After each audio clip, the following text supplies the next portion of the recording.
जय मसीह की। खुदावंद आपके घरानों के साथ हो। हमेशा आप सबों की सलामती होती रहे, और जहाँ जहाँ खुदावंद का ये कलाम सुना जाए, शेयर किया जाए, खुदावंद उन घरानों को बड़ी बरकत दे, उनकी सलामती होती रहे। आमीन। और आप हमेशा सिस्टर नादिया के लिए और उनकी टीम के लिए दुआ करते रहा करें, क्योंकि वो बड़ी फ़िक्रमंदी के साथ खुदावंद के कलाम को, खुदावंद की खिदमत को उनकी टीम कर रही है। और उनके लिए सेहत और सलामती की दुआ किया करें। खुदावंद आप सबों के साथ हो। आमीन।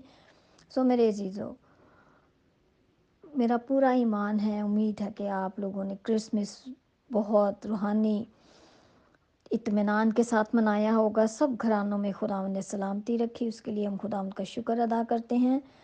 और आज जबकि हम नए साल में दाखिल हो चुके हैं, खुदावंद ने एक नया दिन हमें दिखाया है, एक नया साल दिया है। सो आए हम खुदावंद के आगे झुकें, उसकी शुक्रगुजारी करें कि उसने हमें ये साल बख्शा। और आए हम इस बात पर भी गौर करें कि जो खुदा ने हमें आज तक ज़िंदा रखा है और एक और नया साल बख्शा है, तो खुदावंद हमसे क्या चाहता है। सो आए हम सबसे पहले खुदावंद के ज़िंदा पाक कलाम में से देखेंगे।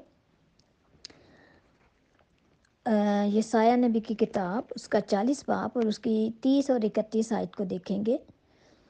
खुदावंद के ज़िंदा कलाम में यूँ मरकूम है, नौजवान भी थक जाएंगे और मांदा होंगे, और सूरमा बिल्कुल गिर पड़ेंगे, लेकिन खुदावंद का इंतज़ार करने वाले असर नौ रोज़ हासिल करेंगे। वो उकाबों की मानिद बालों पर से उड़ेंगे, वो दौड़ेंगे और ना थकेंगे, वो चलेंगे और मांदा ना होंगे। आमीन।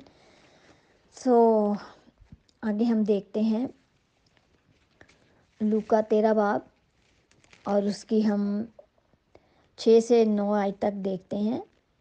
खुदावंद ने बहुत खूबसूरत एक तमसील कही, ताकि हम रूहानी तौर पर अपनी आंखों को खोलें और हिकमत पाएँ और इस चीज़ को समझें कि खुदावंद हमसे क्या कहना चाहता है।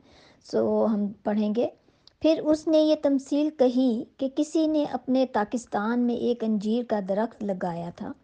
वो उसमें फल ढूंढने आया और ना पाया। इस पर उसने बागबान से कहा कि देख, 3 बरस से मैं इस अंजीर के दरख्त में फल ढूंढने आता हूँ और नहीं पाता, इसे काट डाल। ये ज़मीन को भी क्यों रोके रहे। उसने जवाब में उससे कहा, आए खुदावंद, इस साल तू और भी इसे रहने दे, ताकि मैं इसके गिर थाला खोदूं और खाद डालूं। अगर आगे को फला तो खैर, नहीं तो उसके बाद काट डालना। आमीन। सो हम अभी देखते हैं कि खुदावंद हर जगह हमें क्या पैगाम देना चाहता है। सो अब हम देखेंगे दूसरा करंथियों उसका 5 बाब और उसकी 16 और 17 आयत को हम देखते हैं। Hallelujah, hallelujah. बस अब से हम किसी को जिस्म की हैसियत से ना पहचानेंगे। हाँ, अगरचे मसीह को भी जिस्म की हैसियत से जाना था, मगर अब से नहीं जानेंगे। इसलिए अगर कोई मसीह में है तो वो नया मखलूक है, पुरानी चीज़ें जाती रहीं, देखो वो नई हो गई। आमीन। सो आखिरी हवाला हम पढ़ेंगे खुदावंद के कलाम में से पतरस का पहला आम खत, और उसका हम 3 आयत को देखते हैं। हमारे खुदावंद यीशु मसीह के खुदा और बाप की हमद हो, जिसने यीशु मसीह को मुर्दों में से जी उठने के बायस अपनी बड़ी रहमत से हमें ज़िंदा उम्मीद के लिए नए सिरे से पैदा किया। आमीन। खुदावंद के ज़िंदा पाक कलाम के पढ़े और सुने जाने पर हम सबों की बरकत हो। आमीन। सो मेरे अजीज़ों, हमें जो खुदावंद ने ये दिन दिखाया, हमें ज़िंदा रखा है, सो हम हर साल, हम जब एक नए साल में, नए दौर में कदम रखते हैं, तो हम अपनी तमाम पुरानी चीज़ों को, पुरानी बुरी आदतों को हम साथ लेकर चलते हैं, उनको हम पीछे नहीं छोड़ते हैं, उनसे छुटकारा हासिल करने की कोशिश नहीं करते हैं। सो आए आज 2024 में ये अहद करें, क्योंकि खुदावंद जल्द आने वाला है। सो बहुत से हमारे बहन भाई ऐसे हैं جو ہر سال ناچ گانے کے ساتھ، شراب کے ساتھ خداوند کے تہوار کو مناتے ہیں، اور ہم یہ عہد کریں کہ اس سال میں جو کرسمس آئے اس کو ہم بڑی روحانیت کے ساتھ خداوند کی حمد و ثنا کے گیت گا کر، ایک دوسرے کے ساتھ مل جل کر، جہاں کہیں ہم میں ناراضگیاں، غصے، نفرتیں ہیں، ان کو دور کر کے اپنے آپ کو نیا کریں، شیطان کے ان سارے بندھنوں کو توڑ دیں اور اپنے آپ کو خداوند میں بیدار کریں، تاکہ ہم اس کی روح کا مسا پائیں، کیونکہ اس درخت کا بھی 3 سال انتظار کیا گیا کہ ابھی بھی وہ پھل لائے، وہ بدل جائے بدل جائے۔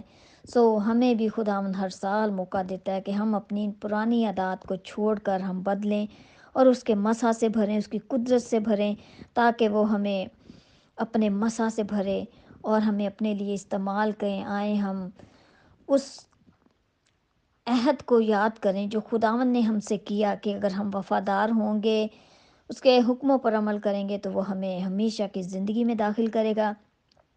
سو میرے عزیزو، اگر ہم اپنے آپ کو نہیں بدلتے ہیں، اپنی بری عادتوں کو، جو ہمارے اندر کمزوریاں ہیں، جو شیطان کے بندھن ہیں، ان کو توڑنے کی کوشش نہیں کریں گے، خداوند کے کلام کی طرف رجوع نہیں لائیں گے، کیونکہ ہم اس کے خون خریدے ہیں، تو پھر ہم خداوند کے فرزند، اس کے وارث نہیں ہو سکتے۔ سو پھر ہم ایسے مریض کی طرح ہیں، کوئی ایسا کینسر کا مریض جس کا پورا جسم کام نہیں کرتا، یا فالج کا مریض جس کی آنکھیں ہیں، ہاتھ ہیں، پاؤں ہیں، لیکن وہ کام نہیں کرتے، آنکھیں ہیں وہ دیکھ نہیں سکتی ہیں، زبان ہے وہ بول نہیں سکتی۔ سو ایک دن وہ ایسا بیکار جسم ہوتا ہے، اور ایک دن وہ جسم، وہ روح بھی اس جسم کو چھوڑ دیتی ہے۔ سو ایسا نہ ہو کہ ہم بھی اس فالج کے مریض کی طرح ہوں کہ ایک دن خداوند ہمیں چھوڑ دے، اس کا روح ہمیں چھوڑ دے، ہم سے منہ موڑ لے، بیزار ہو جائے، اور ہم ہمیشہ کی زندگی میں داخل ہونے کے بجائے ہمیشہ کی آگ میں جائیں۔ آئیں ہم اپنے بچوں کو، اپنے آپ کو خداوند کے لیے تیار کریں، کیونکہ وہ جلد آنے والا ہے، اور اپنے تمام ان بری عادتوں کو ہم چھوڑیں، خداوند کے کلام کو پکڑ لیں، اپنے گھروں میں ہر روز پریئر کریں، خداوند کے کلام کو کھولیں، پرستش کریں، تاکہ جب وہ آئے تو ہمیں جاگتا ہوا پائے، ہمیں بیدار پائے، اور ہمیں اپنے ساتھ بادلوں میں لے اڑے، اور ہمیں ہمیشہ کی زندگی میں شامل کرے۔ خداوند آپ سبوں کے ساتھ ہو، آپ سب کو بڑی برکت دے، اور نیا سال آپ سبوں کو بہت مبارک ہو۔ خداوند پورے سال میں آپ کی حفاظت، آپ کی نگہبانی کرے، اپنے مسا سے بھرے، اور آپ کی ساری خواہشات جو آپ خداوند میں رکھتے ہیں، خداوند اپنے الہی خزانے میں سے پوری کرے۔ آمین آمین آمین۔ جے مسیح کی۔